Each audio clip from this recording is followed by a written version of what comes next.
नमस्कार खोत सर. भेटून बरं वाटलं. मी आणि सरोजिनी पाटील आज तुमच्या शेतीला भेट देत आहोत. नमस्कार, मी पाटलो पाटील. बांबू महान्यूजमध्ये आपल्या सर्वांचं स्वागत. आज आपण सिंधुदुर्ग जिल्ह्यातील कुडाळ तालुका आहे, त्या कुडाळ तालुक्यात ओरसजवळ असलेल्या रान बांबुळी या गावी आलेलो आहोत. माझ्याबरोबर संतोष खोत आहे. तिथून शेतकऱ्यांना लाभ होईल, शेतकऱ्यांचं उत्पन्न वाढेल याचा जर विचार केला तर संतोष खोतनी जो काही एक अभ्यास करून जी आपली शेती केलेली आहे ती अत्यंत महत्त्वाची आहे. आणि महाराष्ट्रातले एक कंद पुरवणारे जे आपण ज्याला म्हणतो की लागवडीसाठी जे कंद लागतात बांबूचे, मानगा आणि बोरबेटचे, तर महाराष्ट्रात ते एकमेव शेतकरी असे आहेत की जे शेतकऱ्यांना मोठ्या प्रमाणात कंद पुरवठा करतात. आणि एक प्रामाणिक शेतकरी म्हणून महाराष्ट्रभर त्यांची जी ख्याती आहे ती महत्त्वपूर्ण. संतोष खोत, कुडाळ तालुक्यातील ओरस येथे रानबांबुळे येथे माझा गाव आहे. माझी मोठ्या प्रमाणावर बांबू शेती आहे. तर मी 2 जाती वापरलेल्या आहेत, एक भोर आणि दुसरी मानगा, जेणेकरून त्या मार्केटात मोठ्या प्रमाणात चालतात. अशा शेतकऱ्यांनी काय केलं पाहिजे, आता बघा आम्ही ह्या वर्षी लागवड करणार, मग ते पहिल्यांदा आधी फोन करून कॉन्टॅक्ट करून बुकिंग केलं पाहिजे. सर्व शेतकऱ्यांना असं आवाहन करतो की जास्तीत जास्त प्रमाणात जर लागवड करायची असेल मोठ्या प्रमाणात तर बुकिंग लवकरात लवकर केली पाहिजे. नाहीतर अचानक आपली पण धादल त्यांची पण धादल होऊ शकते शेतकऱ्यांची. म्हणजे वेळीच सगळं काम पूर्ण होऊन जाते. म्हणजे ते आता ते बुकिंग करायचं, बुकिंग केलं पाहिजे म्हणजे ते हमखास बांबू भेटणार. बरोबर. कारण कंद हे जास्त प्रमाणात नाही भेटू शकत, चांगल्या प्रकारचे चांगल्या प्रकारे भेटू शकतात.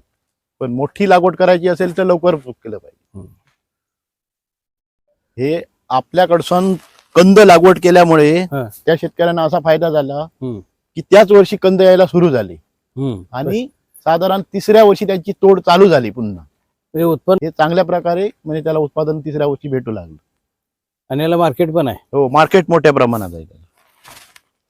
जर आपला कंद लागवड करायची असेल तर जास्तीत जास्त कशी उन्हाळ्यात त्याची पूर्वतयारी केली पाहिजे. बरं. त्याच्यात शेणखत किंवा सुपर फॉस्फेट मिक्सिंग करून ठेवू.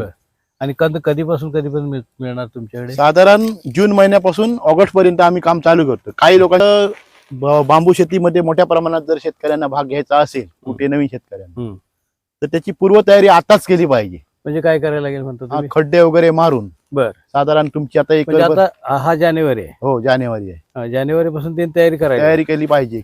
मे अखेर तयारी करायला जातात, पण पाऊस अवेळी लागल्यामुळे कुठे म्हणजे चालू होऊ शकतो. म्हणजे कुठे मसनी वगैरे नाही भेटत, काय नाही, याच्या अनेक गोष्टी होऊन जातात आणि ते शेतकरी तसेच राहतात. असं होऊ नये. मग उन्हाळ्यात साधारण मार्चच्या अगोदर ती पूर्वतयारी केली पाहिजे सगळी. कसं ठेवायला पाहिजे अंतर म्हणजे आता 1 एकर जर समजा तुमची जागा आहे तर पूर्णपणे बाहेरच्या साईडने चर मारून बॉर्डर तयार करायची.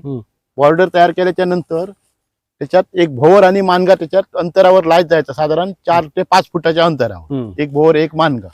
तिथून पुन्हा गॅप सोडायची 10 फूट ते 15 फूट आणि 6 बाय 6 वर अशा 2 ओळी पकडायच्या, एक भोर आणि एक मानगा. असे साधारण 400 ते 500 बांबू एकरी बसतात. मग असे ती जास्तीत जास्त शेतकऱ्यांनी काय केलं पाहिजे, आता बघा आम्ही ह्या वर्षी लागवड करणार, मग ते पहिल्यांदा आधी फोन करून कॉन्टॅक्ट करून बुकिंग केलं पाहिजे.